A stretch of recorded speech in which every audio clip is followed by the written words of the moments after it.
জন্মাষ্টমীও দুদিনে হয়। বলছে না না না না, কালকে তো তিথি ছেড়ে যাবে, কালকে তো তিথি নাই, অষ্টমী তো কাল সকালেই ছেড়ে চলে যাবে, অতএব জন্মাষ্টমী তো আজকেই করতে হবে। কৃষ্ণের জন্ম যেটা জন্মাষ্টমী, যেটা জন্ম জয়ন্তী। জয়ন্তী মানে যেখানে ভাদ্র মাস থাকবে, যেখানে অষ্টমী তিথি থাকবে, যেখানে রোহিণী নক্ষত্র সংযুক্ত থাকবে, সেটাই জয়ন্তী শব্দবাচ্য। তো আমি আগের দিন করেছি, সেদিন তো রোহিণী নক্ষত্র ছিল না, শুধু তিথির সম্মান হয়েছে। কিন্তু বৈষ্ণবগণ যে বিধান দিয়েছেন, ভাগবত যে বিধান দিয়েছেন, সেখানে তিথি এবং নক্ষত্র দুটোকেই সম্মান প্রদর্শন করেছেন। সেখানে যদি দেখা যায় যে সূর্য উদয়ের 5 মিনিট পরেই তিথি শেষ হয়ে গেছে, ছেড়ে গেছে, তথাপিও ওই দিনই আমাদের তিথিকে সম্মান করতে হবে। কারণ যেহেতু তিথি সূর্য উদয়ের পরে কিছুক্ষণ পেয়েছে এবং নক্ষত্রটাও সংযুক্ত আছে, অতএব এটি হলেন সেই পূর্ণতম কৃষ্ণের জন্মাষ্টমী। আর আগের দিন যেটা হচ্ছে, সেটা হচ্ছে ওই কারাগারের যে কৃষ্ণ, মানে চতুর্ভুজ নারায়ণ, এর এক বিস্তার আলোচনা। এটা একদিনে 2 ঘন্টায় তো কোনোভাবে সম্ভব নয়। শুধু এইটা নিয়েই চলে যাবে পুরো পাঠ। যদি আবার কখনো মহাপ্রভুর কৃপা হয়, রাধা গোবিন্দের কৃপা হয়, আপনাদের মতো রসিকজনার চরণে বসবার সৌভাগ্য হয়, তখন বিস্তারিত ভগবানের জন্মলীলা আমরা শ্রবণ করব। শুদ্ধ বিশুদ্ধ মত, বৈষ্ণব মত এবং স্মার্ত মত,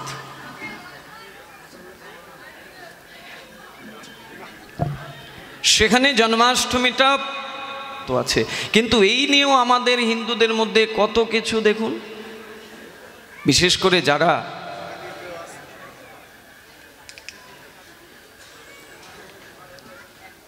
করে যারা আমরা সমাজের একটা বিশেষ ভূমিকায় আছি, সমাজকে আমরা আমাদের জ্ঞান, আমাদের পাণ্ডিত্যের দ্বারা সমাজকে পরিচালনা করার দায়িত্ব নিয়েছি, আমাদেরকে তো আগে বিশেষভাবে শাস্ত্রের বিধি নিয়ম জানতে হবে। রাজা যদি ধার্মিক না হয়, তাহলে প্রজা কোনোভাবেই ধার্মিক হবে না। রাজা এই অর্থে বলা হলো, আমার অনেক জ্ঞান আছে, আমার অনেক যোগ্যতা আছে, এই জন্য আমাকে 10 জন মিলে ওই আসনে বসিয়েছেন। তো ওই আসনে যে আমি বসেছি, ওই আসনে বসতে গেলে আমাকে যথাযথভাবে ধর্মের সংজ্ঞা জানতে হবে, শাস্ত্রের নিয়ম, শাস্ত্রের বিধি জানতে হবে। সবাই করছে, আমিও করে নিচ্ছি, তাহলে সবাই আর আমি এক দলের হয়ে গেলাম। যারা শাস্ত্র জানে না, বোঝে না, অত বিচার করে না যে একদিন করলেই তো হয়, তো তারা আর আমি তো এক না। বিশেষ করে আমরা যারা দায়িত্ব নিয়ে আছি, বিশেষ বিশেষ আমাদের সনাতনীদের কিছু ধর্মীয় সংগঠন আছে, যেখানে বিশেষ পদ নিয়ে অনেকে বসেছেন। আমার মনে হয় এই পদ যেরকম অনেক সুন্দর, এই পদে বসে থেকে আমি সমাজকে একটা সুন্দর পথে নিয়ে যেতে পারি, আবার এই পদে বসে আমি সমাজকে আবার ভুল দিকেও ধাবিত করতে পারি, যদি আমি ধর্মকে নিয়ে চর্চা না করি। অতএব বিশেষ করে যারা মন্দিরের দায়িত্বে আছেন, এইরকমের একটা বিশাল মন্দির চিন্তা করা যায়, এত সুন্দর একটা মন্দির হয়েছে, যেখানে নিত্য গৌরসুন্দর, নিতাই চাঁদ, রাধা গোবিন্দ দেব সেবিত হচ্ছেন। যেখানে বৈষ্ণবগণ আসলে রাধা গোবিন্দের প্রসাদ নিচ্ছেন। এই জায়গার দায়িত্ব পাওয়া মানে কত বড় কথা। আমি শুধু এই জায়গার কথা বলছি না, বাংলাদেশের বিভিন্ন জায়গায় শ্রী গুরুদেবের, বৈষ্ণবদের আপনাদের আশীর্বাদে, আপনাদের ভালোবাসা স্নেহেতে আমাকে আকর্ষণ করে বিভিন্ন জায়গায় নিয়ে যান আপনারাই। যদিও এই আসনে বসার যে ন্যূনতম যোগ্যতা সেটা আমার কিছুই নাই, কিন্তু ওই যে আপনাদের ভালোবাসা, আপনাদের স্নেহ, বিভিন্ন জায়গায় যাই তো দেখি অনেক কিছু, বড় বড় মন্দির আছে, লক্ষ টাকা খরচ করে মন্দির, কিন্তু দেখা যায় ওই মন্দিরের যখন বাৎসরিক কীর্তন হয় না, 5 দিন 6 দিন কীর্তনের আয়োজন, তখন একদম ঝাড় পোছা, রং দেয়া, মানে কত কিছু, যত সুন্দর করে মন্দিরকে সাজানো যায়। খুব ভালো উদ্যোগ। ভগবানও চায় যে আমার ভক্তরা মন্দিরে আসবে, এই সময় যদি মন্দিরের আবর্জনাগুলোকে একদম পরিষ্কার করে দেয়, তাহলে আমার ভক্তরাও এসে আনন্দ পাবে, ভক্তরাও সুন্দর করে বসবে, ভক্তরাও সুন্দর করে আমার নাম, আমার কথা আস্বাদন করবে। এটা ভগবান চায়। কিন্তু এর মানে তো এটা না যে বছরে ওই 5 দিন আর 7 দিনের জন্যই শুধু ঝাড় পোছা, আর সারা বছর ওই মন্দিরে চামচিকার বাঁদুর বসবাস করবে। কিন্তু দুঃখের বিষয়, বিভিন্ন জায়গায় এটাই চোখে পড়ে। ওই কোন আমলে ঠাকুরের গায়ে একটা কাপড় পরিয়েছিল, ওই কাপড়ের উপরে এক পরত মাটি পড়ে আছে, কেউ একটু পরিষ্কার করারও সময় নাই, অথচ বিশাল দায়িত্ব নিয়ে বসে আছি। ওই মাথায় আছে ওই অনুষ্ঠানের সময় প্রচুর লোকজন আসবে, তখন একটু ভালো করে ঝেড়ে টেড়ে ওই কাপড় বদলিয়ে নতুন একটা কাপড় বসিয়ে দেব। এটা কখনো ভালোবাসা হতে পারে না, এটা কখনো প্রীতি হতে পারে না। আরাধ্য ভগবান ব্রজেশ তনয়া তদ্ধাম বৃন্দাবনম রম্যা কাচিদুপাসনা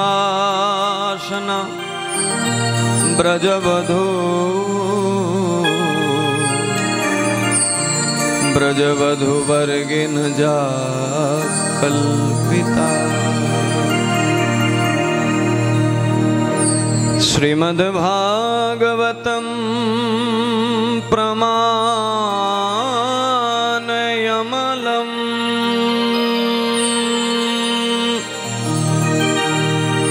প্রেমা পুমর্থে মহান। শ্রী চৈতন্য মহাপ্রভুর মতমিদং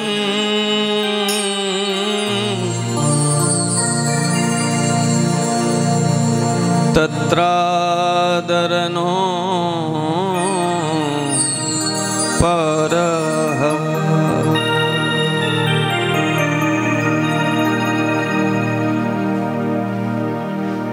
কলিযুগ পাবন অবতারে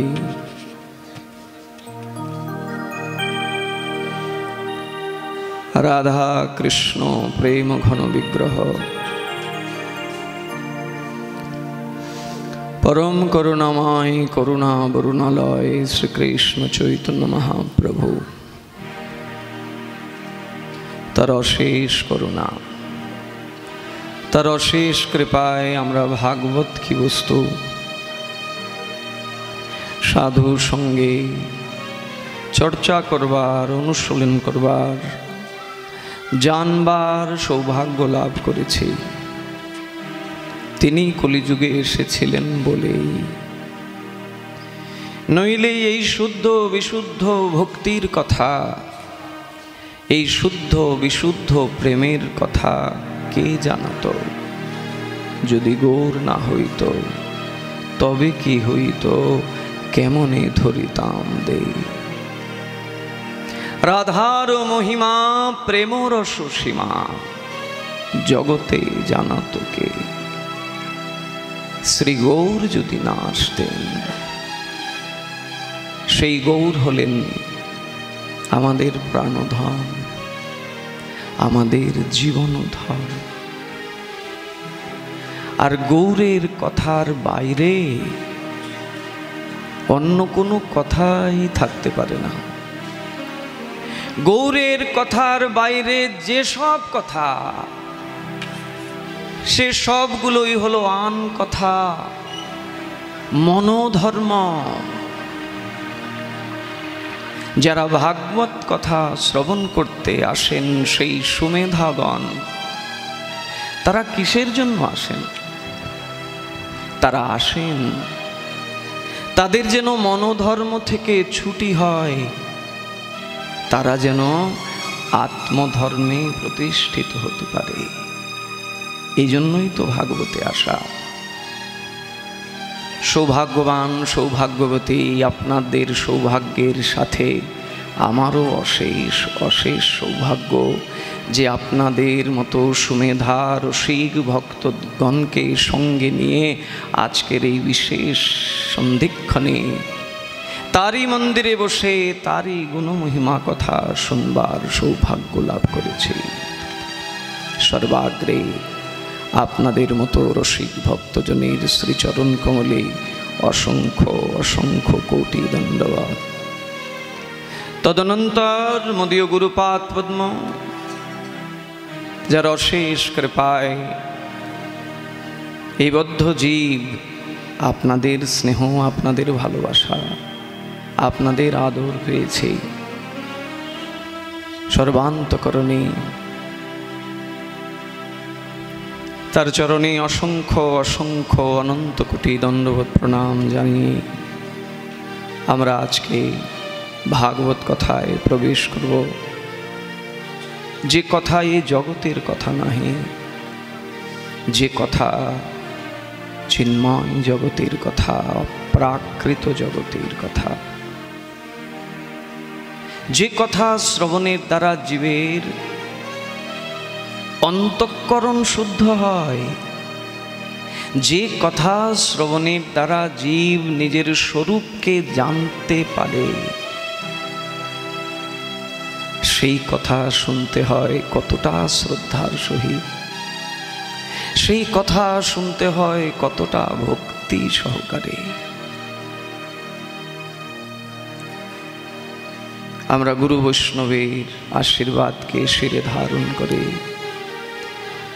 আমাদের মধ্যেও যেন সেই শ্রদ্ধার উদয় হয়, আমরাও যেন ভক্তি ভরে এই জড় জগতে বসে সেই অপর জগতের কথা, সেই অপ্রাকৃত জগতের কথা, সেই অপ্রাকৃত জগতের বার্তা, সেই অপ্রাকৃত জগতের সন্দেশ, সেই অপ্রাকৃত চিন্ময় জগতের দিক দর্শনকে উপলব্ধি করতে পারে। শোনা আর উপলব্ধি করা দুটো পৃথক। কান দিয়ে শোনা হয় আর অনুভব হয় হৃদয় দিয়ে।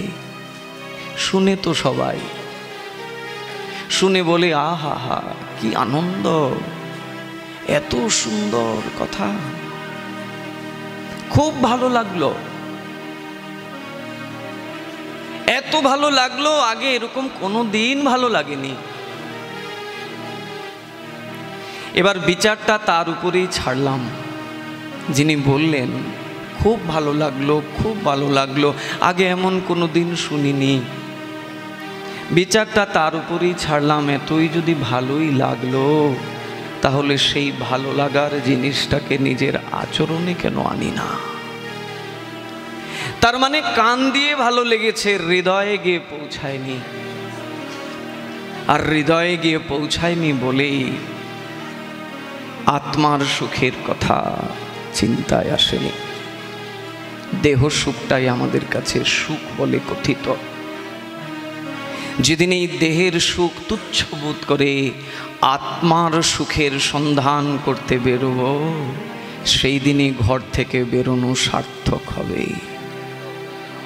তার আগে যত কিছু কেবলই পণ্ডশ্রম, প্রজল্প আর সময়ের খেলা। আমরা এত সুন্দর একটি মন্দিরে বসেছি যেখানে শ্রীমান মহাপ্রভু, নিতাই চাঁদ, রাধা গোবিন্দ দেব নিত্য সেবিত হচ্ছেন। সেই সেবাটা কি? আজকে গুরু গৌরাঙ্গের আশীর্বাদ নিয়ে আপনাদের সকলের আশীর্বাদকে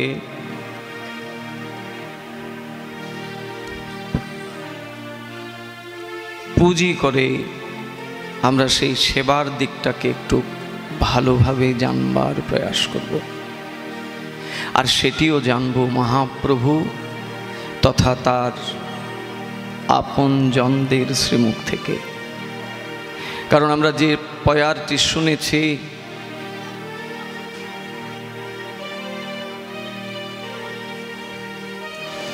সেখানে শ্রীনাথ চক্রবর্তীপাদ এটি সন্দেশ আমাদেরকে দান করলেন যে কলিযুগে মহাপ্রভুর মতটাই সকলের একমাত্র গ্রহণীয়। আর মহাপ্রভুর মত কি সুন্দর করে বলে দিলেন, একদম পরিষ্কার করে, যেখানে আর কিচ্ছু প্রশ্ন করার কোনো সুযোগ নাই। আপনার যে আরাধ্য দেবতা হবেন তিনি কে? তিনি কি দ্বারকার কৃষ্ণ, তিনি কি মথুরার কৃষ্ণ, নাকি তিনি বৃন্দাবন চন্দ্র? সকল কৃষ্ণ আবার এক না। কৃষ্ণ আবার আছেন ঐশ্বর্যে ভরপুর, আবার রসরাজ রসবৈষ মাধুর্যে ভরপুর। একজন হচ্ছেন পূর্ণ, একজন হচ্ছেন পূর্ণতর, আর একজন হচ্ছেন পূর্ণতম। মহাপ্রভু কার আরাধনা করতে বলছেন? আরাধ্য ভগবান ব্রজেশ তনয়া রাধে রাধে, যিনি ব্রজ ছাড়া এক পাও বেরোন না কোথাও।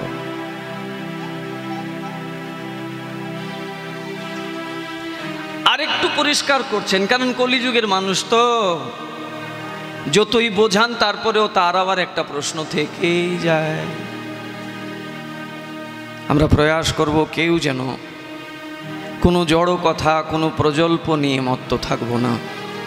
যদি কারুর একান্তই কথা বলতে হয়, দয়া করে একটু পেছনে গিয়ে কথা বলবেন। যাদের মনে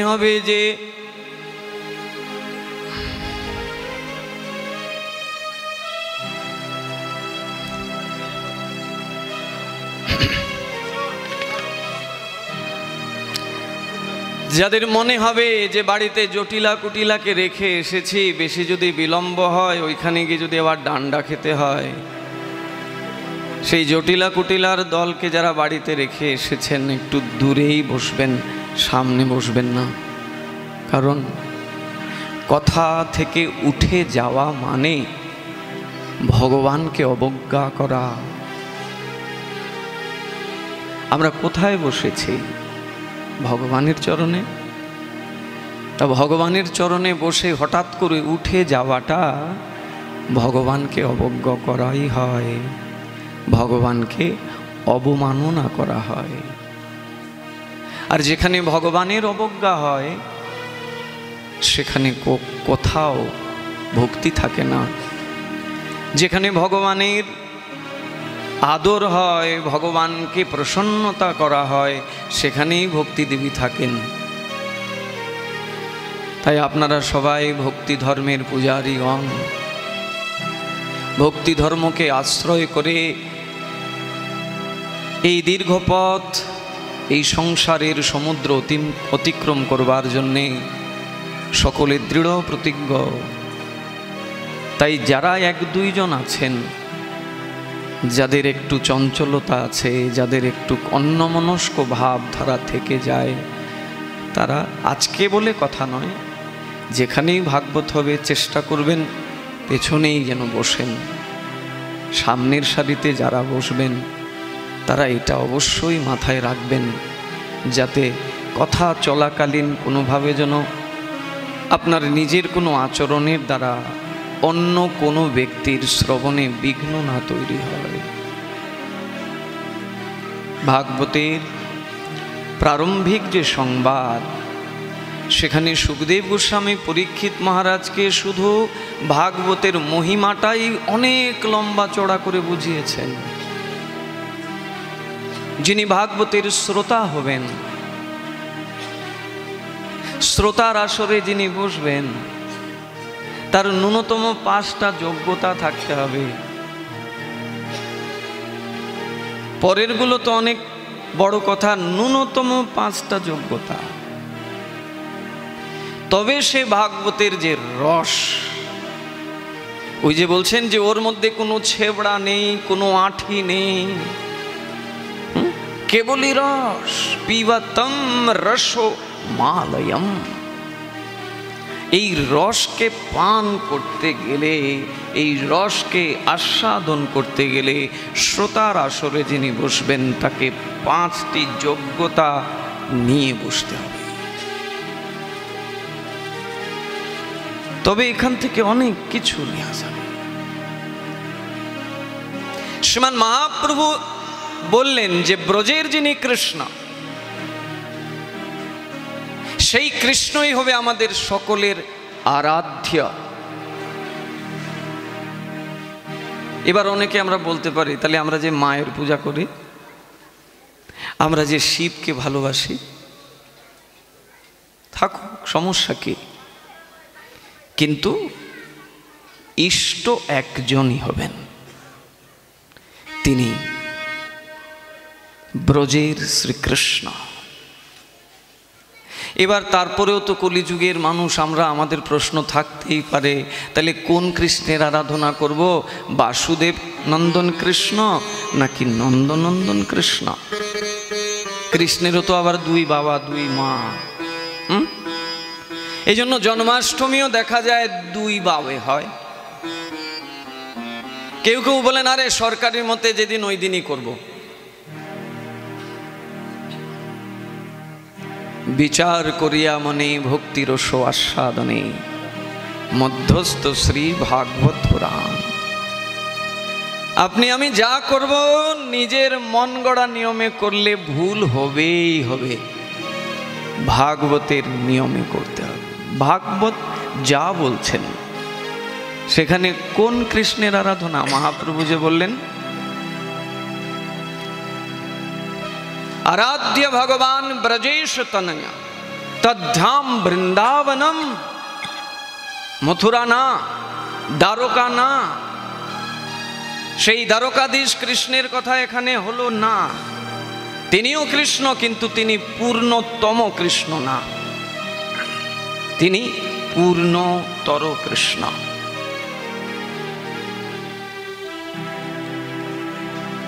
আসুন আমরা একটা ছোট্ট ভজন শুনি, তাহলে আরো পরিষ্কার হবে।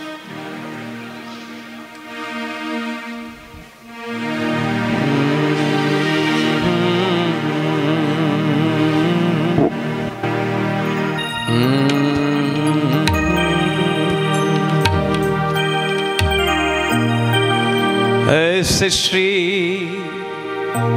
भगवान को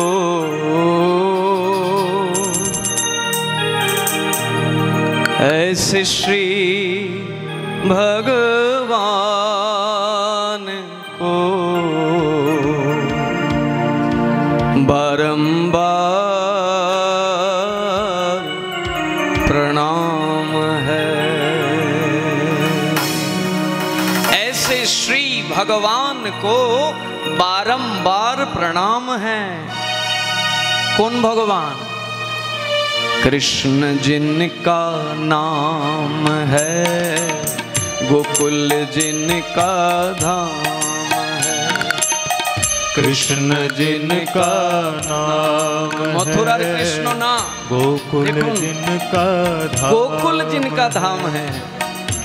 ওই মথুরা কংসের কারাগারে যার জন্ম হয়েছে তার কথা বলা হচ্ছে না, গোকুলে নন্দনন্দনে যে কৃষ্ণ আছেন। রাধে রাধে।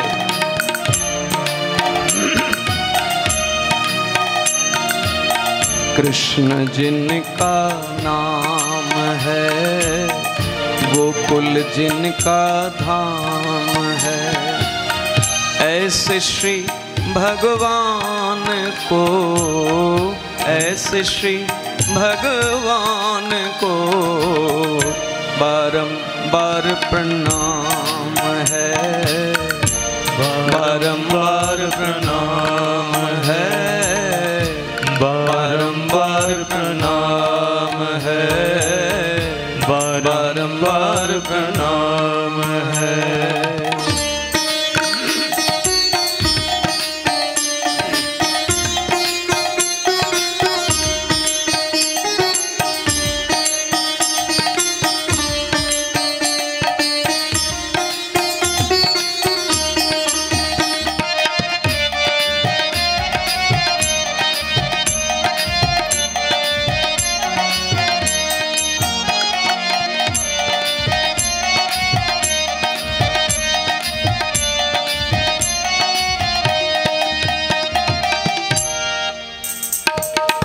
यशोदा जिनकी मैया है, नंद जीवा पैया है।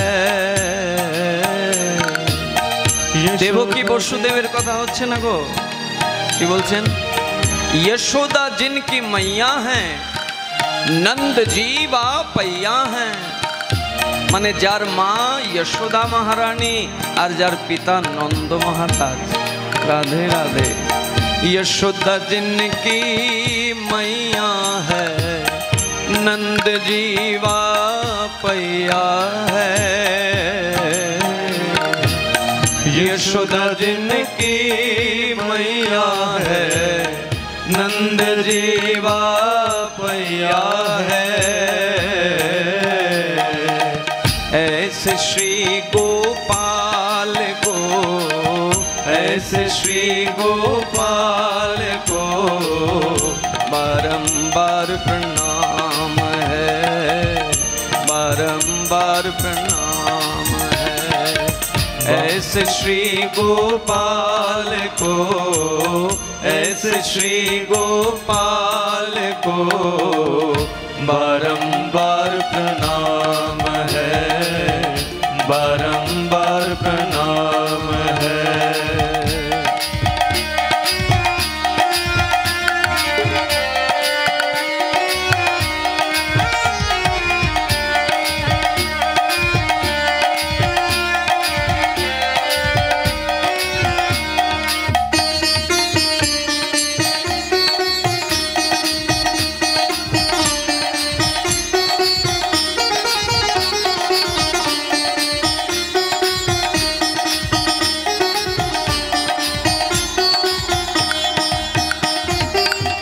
राधा जिनकी जाया है, आहा अद्भुत जिनकी माया है। পরিচয় দিচ্ছেন দেখুন কোন কৃষ্ণ আমাদের আরাধ্য। বলছেন দেবকী নন্দন বসুদেব নন্দন না, যশোদার নন্দের নন্দন। আরো পরিষ্কার করছেন, এবার বলছেন राधा जिनकी जाया है, अद्भुत जिनकी माया है। राधा जिनकी जाया है, अद्भुत जिनकी माया है। राधा जिनकी जाया है, अद्भुत जिनकी माया है। राधा जिनकी जाया है, अद्भुत जिनकी माया है। राधा जिनकी जाया है, अद्भुत जिनकी माया है। राधा जिनकी जाया है, अद्भुत जिनकी माया है। ऐसे श्री घनश्याम को, ऐसे श्री घनश्याम को बारंबार प्रणाम प्रणाम है। ऐसे श्री घनश्याम को, ऐसे श्री घनश्याम को बारंबार प्रणाम है, बारंबार प्रणाम है।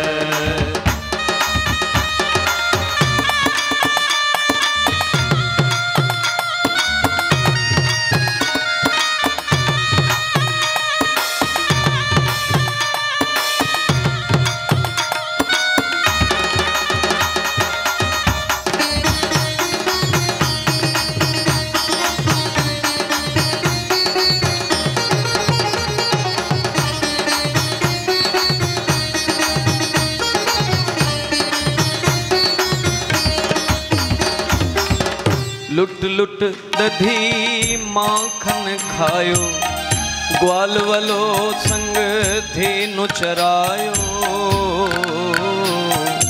लुट लुट दधी माखन खायो, ग्वाल वलो संग धेनु चरायो।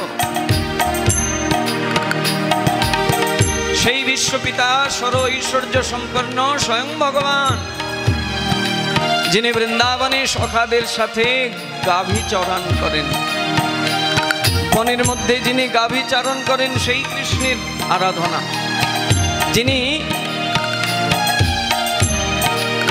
নবলক্ষ ধেনু যার গৃহে আছে, তথাপি যিনি পরের বাড়িতে গিয়ে ননি চুরি করে খান, মাখন চুরি করে খান, সেই কৃষ্ণ হচ্ছেন আরাধ্য। লুট লুট দধি মাখন খায়, ग्वाल वलो संग धेनु चरायो। लुट लुट दधी माखन खायो, ग्वाल वलो संग धेनु चरायो। ऐसे दीन दयाल को, ऐसे दीन दयाल को बारंबार प्रणाम है, बारंबार प्रणाम है। कृष्ण जिनका नाम है, गोकुल जिनका धाम है, ऐसे श्री भगवान को, ऐसे श्री भगवान को बारंबार प्रणाम है, बारंबार प्रणाम है, बारंबार प्रणाम है, बारंबार प्रणाम है, बारंबार प्रणाम है, बारंबार प्रणाम है, बारंबार प्रणाम है, बारंबार प्रणाम है, बारंबार प्रणाम है, बारंबार प्रणाम है। बोलो नंद नंदन जशोदा नंदन कृष्ण कन्हैया की जय। जय जय श्री राधे श्याम। आराध्य भगवान ब्रजेश तनया तद्धाम বৃন্দাবনম। মহাপ্রভু আমাদের যে আরাধ্য দেবতার কথা বললেন, মানে আমরা কার আরাধনা করব, তিনি হচ্ছেন বৃন্দাবন চন্দ্র, যার পিতা নন্দ, মাতা যশোদা, যিনি রাধা শ্যাম সুন্দর, যিনি রাধার প্রাণনাথ, যিনি গোপীদের নাথ,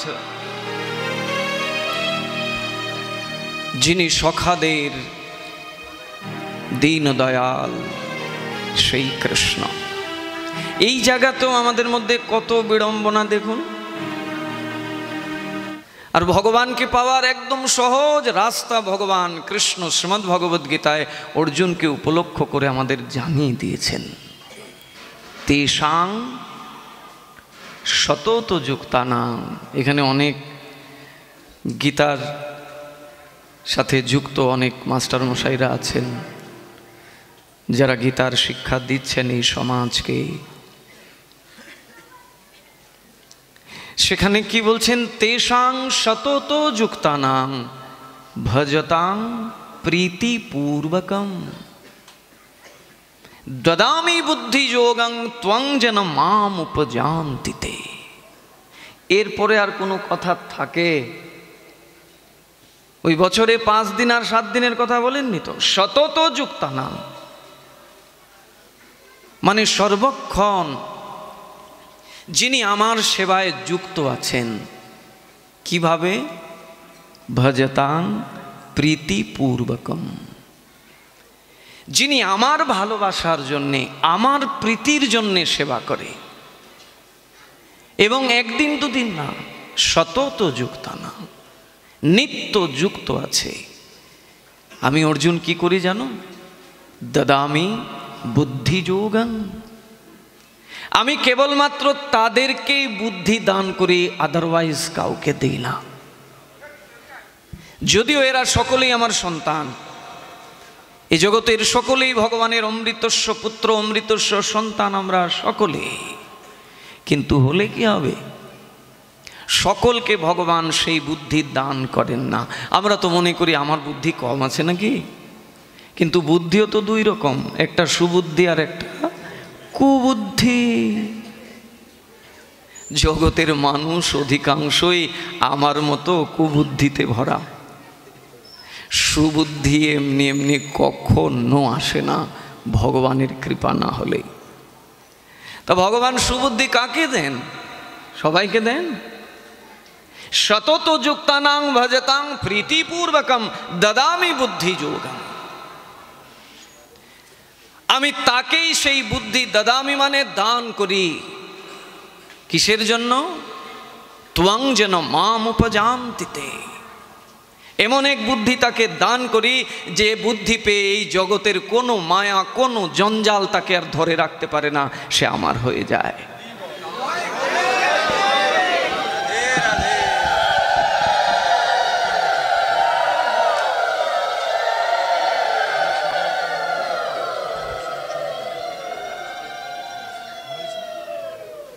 এই বুদ্ধিটাই তো আমাদের দরকার। আর এই বুদ্ধি তো আমরা মায়ের পেট থেকে নিয়ে আসিনি গো। এই বুদ্ধিটা আমাদেরকে নিতে হবে সাধু সঙ্গের দ্বারা, শ্রবণ কীর্তনের দ্বারা। এই জন্য মহাপ্রভু বলছেন 2 জন ভাগবতের সঙ্গ করতে। একজন হচ্ছেন গ্রন্থ ভাগবত, আর একজন ভক্ত ভাগবত। ধ্রুব প্রহ্লাদের ন্যায় এইরকম যারা নিষ্কিঞ্চন, যাদের এই জগতের সাথে কোনো কিছুর সম্পর্ক সম্বন্ধ নাই, জগৎকে যারা কেবল দান করতে এসেছেন, সেই সকল ভক্ত ভগবানের সঙ্গ করতে হবে, আর গ্রন্থ ভাগবতের সঙ্গ করতে হবে। তবেই আমাদের বুদ্ধি সু হবে। আর নইলে শুধু কু আর কুয়ের মধ্যেই পড়ে থাকবো, মনে করব যে কেউ তো দেখছে না। আসলে কেউ দেখছে না, কিন্তু একজন দেখছেন। আপনি কোথায় কোথায় তাকে ফাঁকি দেবেন? আপনি বড় করে একটা মাটির গর্ত করে ওর ভেতরে ঢুকেও যদি করেন, ওখান থেকে সে দেখবে। কারণ তাকে দেখতে গেলে ওই গর্তের ঢাকনা খুলে দেখতে হবে না, সে যে সবার হৃদয়ে বসে আছে, ওখান থেকে সব দেখে। রবি ঠাকুরের রবীন্দ্রসঙ্গীত আমরা শুনবো না, পদটা শুধু বলছি, আমার হিয়ার মাঝে লুকিয়েছিলে দেখতে আমি পাইনি। এখানেই তো আছেন। ফাঁকি দেওয়ার কোনো সুযোগ আছে? বলে কেউ তো দেখছে না, আমি আমার চালাকির দ্বারা, আমার বুদ্ধির দ্বারা ঠিক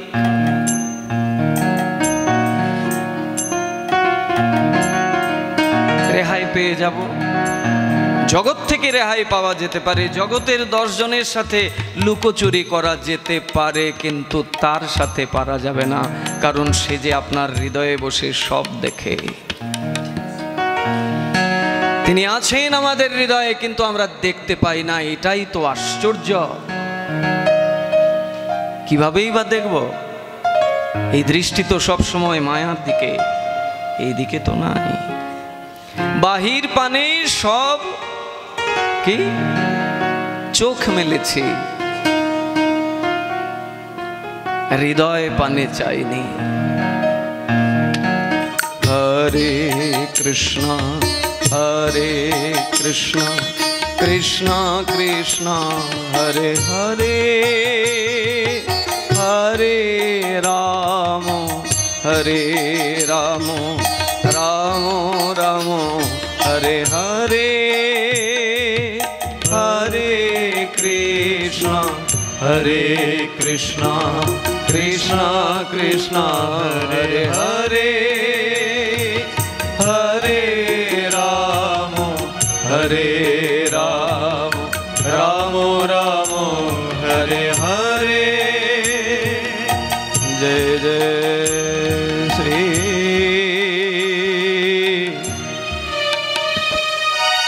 রাধে শ্যাম। আসলে আমাদের না ভাগবতের আদর্শকে নিতে হবে। অনেকেই আবার এরকম বলবেন যে ভাগবত কথা শুনতে এসেছি, আবার রবীন্দ্রসঙ্গীত কিসে? যেখানে যে গুণটা আছে সেই গুণটা নিতে হবে। এই গীতির সাথে কি আমাদের কোনো মিল চোখে পড়ে না? আমার তো মনে হয় সব কটা মিল আছে। তুমি মোর আনন্দ হয়েছিলে মোর কাছে, আর আমি হেলায় হেলায় খেলে খেলে সবটা দিন এই মায়ার সংসারে দিয়ে দিয়েছি। ভাগবত এমন একটা বিষয়, কোথাও কারুর দোষ দেখেনি, সবার মধ্যে গুণ দেখেছে। এই জন্যই তো ভাগবতের সঙ্গ করতে হবে। আমাদেরকে তো একটু যদি কেউ একটু মনে কষ্ট দিয়ে দেয়, হয়ে গেল, পারলে তো মারতে উদ্যত হয়ে যাব, আর নাইলে প্রতীক্ষায় থাকবো, আজকে তুই বলেছিস আমারও তো একদিন সময় আসবে, সুদে আসলে নিয়ে নেব। আমাদের এই স্বভাবটাই ধর্ম থেকে আমাদেরকে দূরে সরিয়ে নেয়। হিংসা, দেশ, বিদ্বেষ, অহংকার, অভিমান আমাদের মধ্যে এমন ভাবে ভরপুর হয়ে আছে যে আমরা কোথায় যেন আটকে যাচ্ছে। এই জায়গা থেকে বের হতে হবে। এটাই হলো ভাগবতের আদর্শ। আমাদের দৃষ্টিটাকে ঠিক করতে হবে। দুর্যোধনের মতো যদি দৃষ্টি থাকে আমাদের, তাহলে সবার মধ্যে কেবলই দোষ দেখব,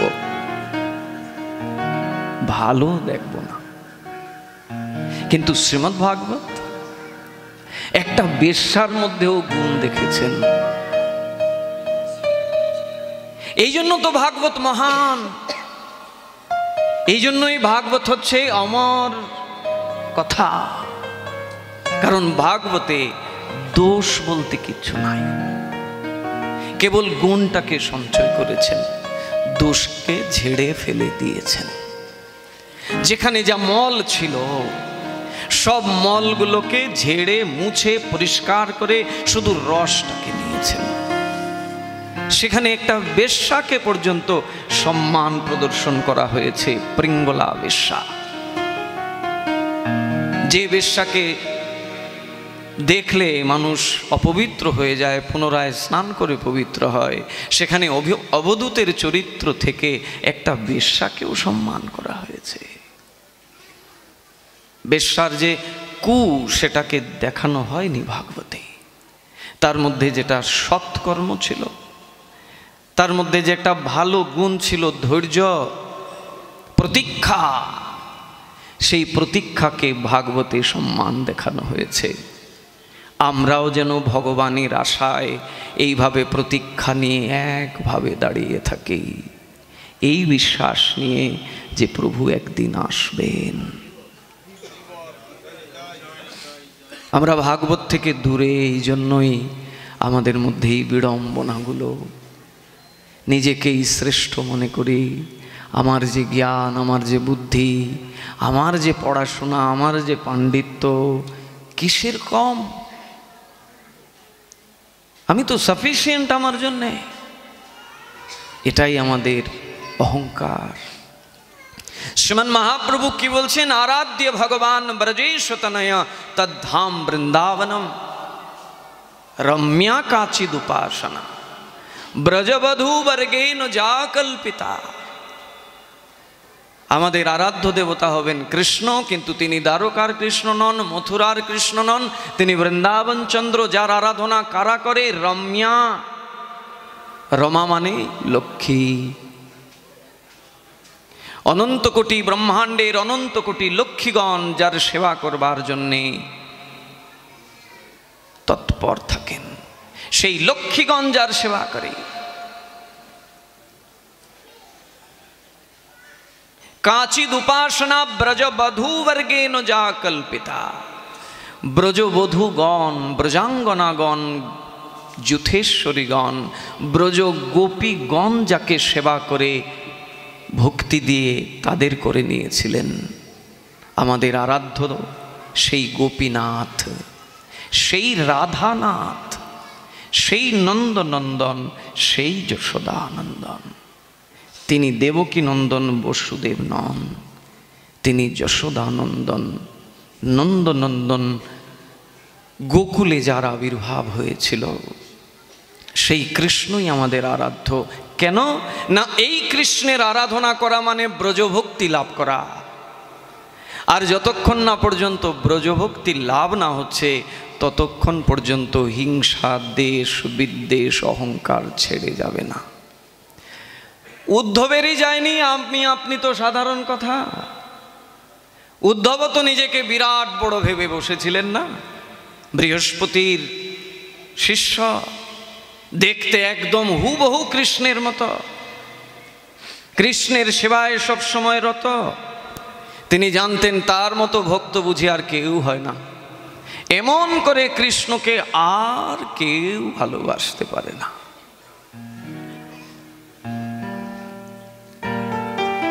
কিন্তু কৃষ্ণ যে ব্রজগোপীদের গোপীনাথ, তিনি যে রাধারানীর প্রাণনাথ, এটা তো উদ্ধব জানে না। তাই উদ্ধবকে এমনভাবে কৃষ্ণ প্রেরণ করলেন ব্রজমণ্ডলে, যাও না উদ্ধব, একটু দেখে আসো ব্রজের ওরা কেমন আছে, কেমন আছে আমার যশোদা নন্দ, কেমন আছে রাধা, কেমন আছে গোপীগণ।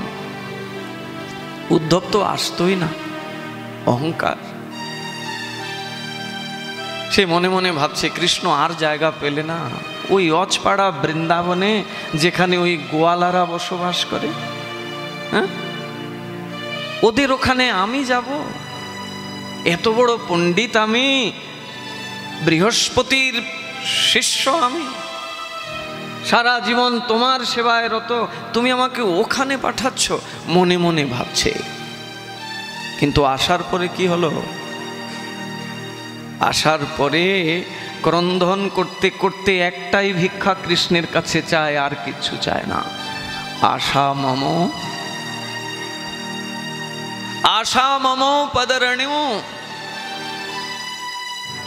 বলছে প্রভু তোমার এত দয়া, এত কৃপা, আমি যেন আর ব্রজ ছাড়া হই না। ওই ব্রজে তৃণ গুল্ম লতা করে আমায় জন্ম দাও, যে পথ দিয়ে তোমার গোপীগণ পরিক্রমা করবে আর তাদের পদরজ আমার গায়ে এসে পড়বে, আমার জীবন ধন্য হয়ে যাবে।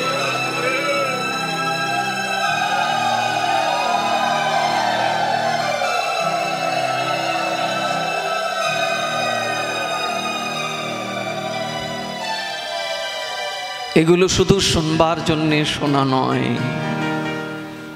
এগুলোকে অনুভব করবার জন্য শোনা।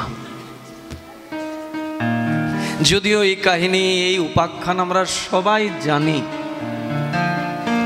কিন্তু শুধু শোনার জন্যে শোনা না, অনুভবে আনবার জন্য, উপলব্ধিতে আনবার জন্য শোনা। যে উদ্ধবের মতো এই রকম কৃষ্ণ ভক্তের, তার যদি ব্রজভক্তির দ্বার না খোলা পর্যন্ত তার অহংকার যায়নি, হিংসা যায়নি, তাহলে আমাদের কোথা থেকে যেতে পারে? ব্রজভক্তি, বৃন্দাবনের ভক্তিতে যতক্ষণ না পর্যন্ত আমাদের অবগাহন না হবে, ওইখানেই আছে আনুগত্য। কোথায়? বৃন্দাবনে। ললিতা, বিশাখা, চিত্রা, চম্পকলতা সখীগণ কত কষ্ট করে কুসুম চয়ন করছেন, আমাদের মতো না। গাছ থেকে ফুল তুলে নিয়ে আসলাম, ডাটা মাটা ছিঁড়ে একদম উপড়ে ভালো করে কলিটাও যে উঠিয়ে নিচ্ছি, কালকে যে কলিটা ফুটবে সেই কলিটাকেও গাছে রাখলাম না, ফুলের সাথে কলিটাও। সময় নাই, অফিসে যেতে হবে। ডাটাটাও লেগে আছে, কষ বেরোচ্ছে, ওটাই দিয়ে দিচ্ছি কোনো মতে, সোয়াহা। আর তারা এক একটা পুষ্পকে ভালো করে নিরীক্ষণ করছেন, কোথাও কোনো মাকড়সা বসে আছে কিনা, কোথাও কোনো ছোট্ট কীট বসে আছে কিনা, যেটা আমার প্রভুর গলায় গেলে প্রভুকে কষ্ট দেবে। একটা একটা করে কুসুম চয়ন করছেন, তারপরে সেগুলোকে মালার মধ্যে গ্রন্থি করছেন। এবার কি তারা এটা কৃষ্ণের গলায় পরিয়ে দিতে পারে না? এতক্ষণ ধরে পুষ্প চয়ন করলো, পুষ্পটাকে নিরীক্ষণ করলো, তারপরে গ্রন্থিতে আবার সুন্দর করে মালা তৈরি করলো, এখন কি রাধা গোবিন্দের গলায় পরিয়ে দিতে পারে না? আনুগত্য। সখীগণ সেই মালা দুটো রাধারানীর হাতে একটা দিচ্ছেন, আর একটা দিচ্ছেন প্রাণ গোবিন্দের হাতে। আর রাধারানী সেই মালাটা কৃষ্ণের গলদেশে পরিয়ে দিচ্ছেন, আর কৃষ্ণের হাতে দেয়া মালাটা রাধারানীর গলায় পরিয়ে দিচ্ছেন। এটা হচ্ছে আনুগত্য, এটা হচ্ছে শিষ্টাচার, এটা হচ্ছে মর্যাদাকে সম্মান করা, এটা হচ্ছে গুরু বৈষ্ণবের আনুগত্য করা। এটাই হচ্ছে কলিযুগের ধর্ম। মহাপ্রভু যে ধর্মকে প্রতিষ্ঠা করতে এসেছিলেন, আমরা আমাদের বুদ্ধি, আমাদের জানাটাকেই শ্রেষ্ঠ হিসাবে প্রতিপালন করি। এই জন্যই তো এত দ্বন্দ্ব, আমাদের মধ্যেই দ্বন্দ্ব, অন্য কিচ্ছু লাগে না। আমাদের ধর্মে যারা আমরা যুক্ত আছি, আমাদের মধ্যেই দ্বন্দ্ব তৈরি হয়। আনুগত্য করি না, নিজেকেই শ্রেষ্ঠ ভাবি। যতক্ষণ না পর্যন্ত শাস্ত্রের আনুগত্য না করব, ধর্মের সঠিক ব্যাখ্যা আমি বুঝতে পারবো না। আজকে এত এত পাঠ হচ্ছে চতুর্দিকে। কালকে এক জায়গায় আমরা গেলাম, সেখানে আমার প্রপূজ্য চরণ ভক্তপ্রবর ওম বিষ্ণুপাদ অষ্টোত্তর শত বিল্লমঙ্গল দাসজি, তিনি হরিকথা কীর্তন করছিলেন। আহা, অল্প সময়ের কথা, কিন্তু কত কিছু দিয়ে দিলেন সামান্য সময়ের মধ্যে, এত গুছিয়ে। জীবের গ্রহণীয় যে বস্তু সেটা দিয়ে দিলেন মাত্র 1 ঘন্টায়, কিন্তু কজন আমরা নিতে পেরেছি?